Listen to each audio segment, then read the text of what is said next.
this is how Aces of Thunder really feels when you first start out. It does get better, though. Alright, that was terrible. Many, many minutes later. But when you do get a splash, it feels just like that. Welcome back to the channel. It's Plasma1945, and this is yours truly flying Warbirds in Aces of Thunder, a brand new game from the same guys who created War Thunder.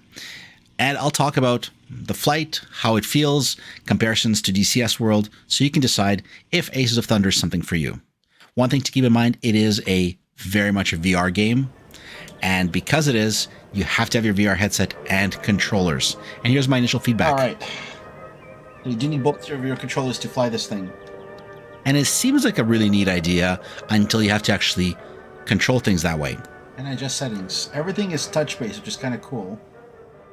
Which is not, because you have to tap on everything, and not all the menus work as you expect them to. So the best thing you can do at first is to start up the game in non-VR mode so you can use your mouse, and then you have to map your controls. By the way, there is no default for a HOTAS. It doesn't detect your HOTAS. So you have to take a gamepad and fully remap it to what you want to do. And then if something goes wrong,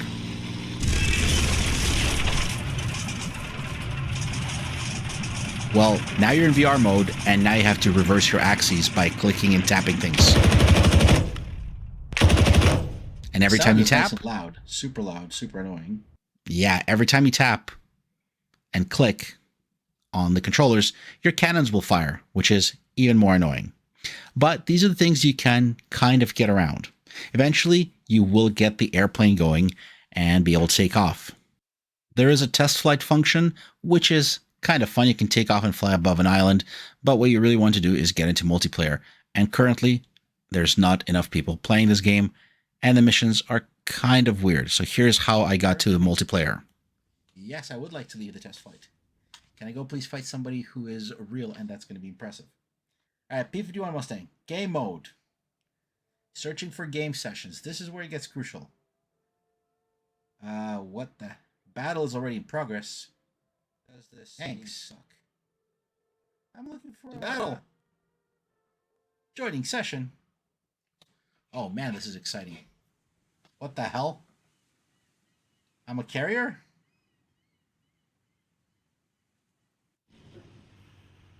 God. And everything continuously comes back to those VR controllers, which are super annoying. So hopefully you have a shelf next to your HOTAS where you can put your controllers so that they're not in the way and blocking your HUD or blocking your other elements. And this is a mission flight in Kursk, and it'll give you an idea as I compare the aircraft elements, the graphics, and the performance between Aces of Thunder and DCS World. First off, remember, Aces of Thunder is designed for PlayStation 5 first, PC second. That's why such a attachment to those VR controllers. But also, as a benefit, the memory usage on this game compared to DCS World is phenomenally lower. It was using about 10 gigabytes of VRAM, whereas if you go to DCS and we look at the exact same airplane and the detail of the environment, the graphics are close. DCS is definitely a little bit sharper. You will have a memory usage in DCS of almost 20 to 25 gigabytes of RAM versus about 4 to 8 gigabytes. Now, when it comes to your instrument panel, it looks a little bit flat compared to DCS. And that's because there's less color, there's less detail, less wear and tear that's been added to the instruments. The instrument panel looks definitely much better in DCS World. And of course, you don't have those annoying VR gloves showing up next to you. But one thing that I was very impressed by in Aces of Thunder is the ground detail. Because Aces of Thunder introduces virtual VR flying, but also focuses on destroying ground targets as well. And it is the way the terrain is handled that is most impressive. If you look at the way the terrain is drawn and the trees are drawn and watch this flight, it actually is nice. And the reason is the terrain has natural curves.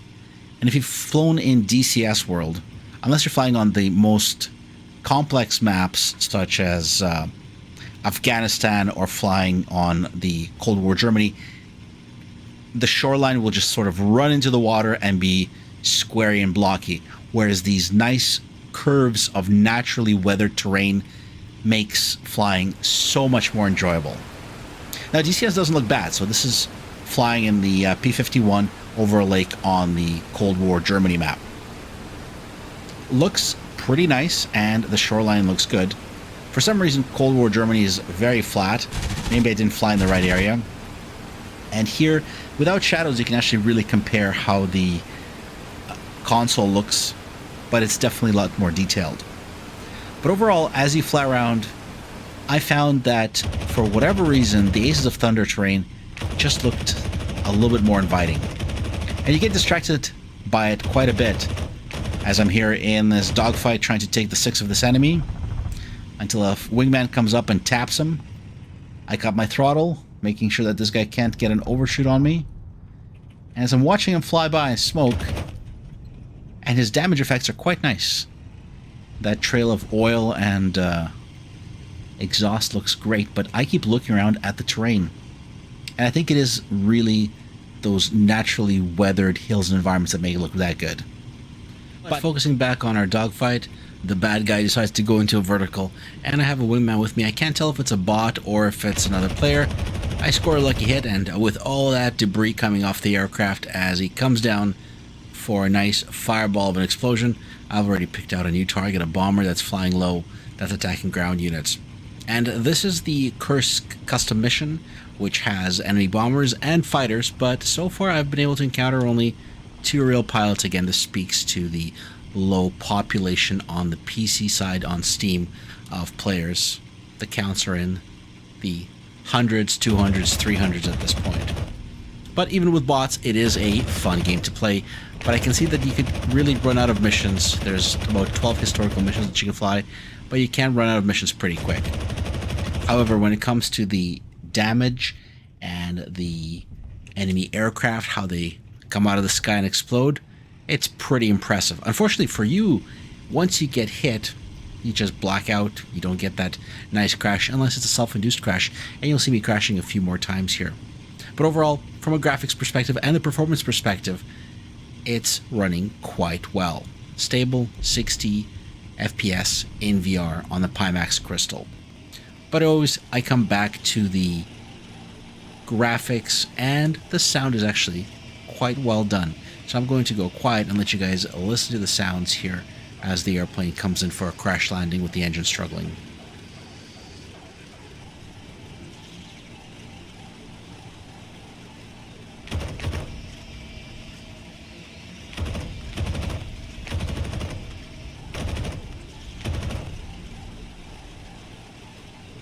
And here's the sound of the P-51 in DCS World as the engine stalls out.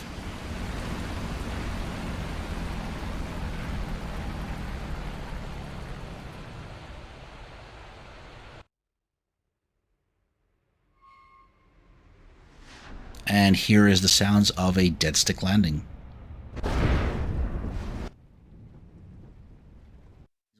And here's a dead stick landing on a classy landing winter map in Aces of Thunder. Our engine has died. Possibly from being shot at.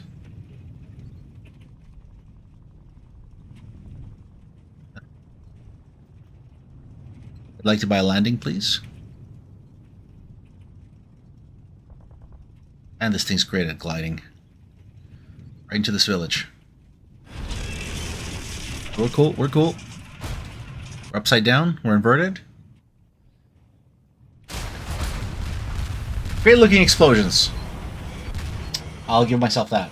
And just before I summarize my thoughts on Aces of Thunder, make sure you guys hit subscribe, leave comments and questions in the video comments, and I'll respond to them with my experience. But where does Aces of Thunder fit in? It fits in the early access still needs development category. Why is that? You can really feel the lineage of this game to War Thunder, which is great, but it has much more realism, and the graphics are, I would say, close to DCS, lacking in some aspects such as the panel instruments, but improving and looking very nice For example, ground terrain and water looks absolutely fantastic in this game. When it comes to the realism factor, DCS will be always head and shoulders above War Thunder because that's what it is. It's the natural modeling of systems, and War Thunder is really more of a casual game. But this gets much closer to that level of realism you'd want.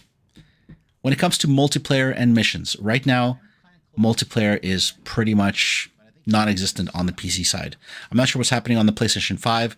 If there's players on PlayStation 5 playing this game in multiplayer, that is fantastic. But on the PC, there's 200-300 players at any time, which is not a lot. Flight sims, especially in VR, that's two niches you put together, and the ability to find players always becomes much more limited. When it comes to single-player missions, there are historic missions you can fly. There's about a dozen of those, and you can set up missions against bots over the Pacific, over Kursk, or other regions around the world. Because of the optimization of this game for the PlayStation, I haven't had any stutters or problems, and I'm running on a 13600K with a 4090. If you're a VR player from DCS World, you're going to have a fairly good rig because most VR folks are usually running the 80 series video cards and usually i7s or high-end i5s. But for 13600K with 64 gigs of DDR4 RAM, this game runs great. And I can't complain about it. Solid 60 FPS at maxed out settings. And you can really see it in the game. You do have fun in this game. It's not that it's not fun, but I think it should be a free-to-play game to start off with, just so you can play around with it, or maybe get it on sale. But for now, would you buy it? I would say no, not yet. Wait for it to see what the developer will do. And I'll leave you with my feedback from flying this game and the airplanes right from Aces of Thunder. As always, subscribe, leave comments, and I'll see you in the next video. I mean, the detail in the cockpit is not very impressive. They really look like they're just painted on for maximum FPS performance. Airplane models are okay. There's the guns, if you guys look close, the texture quality is really low. Even though everything's set to high, this is not very high texture quality. Let's take this guy on.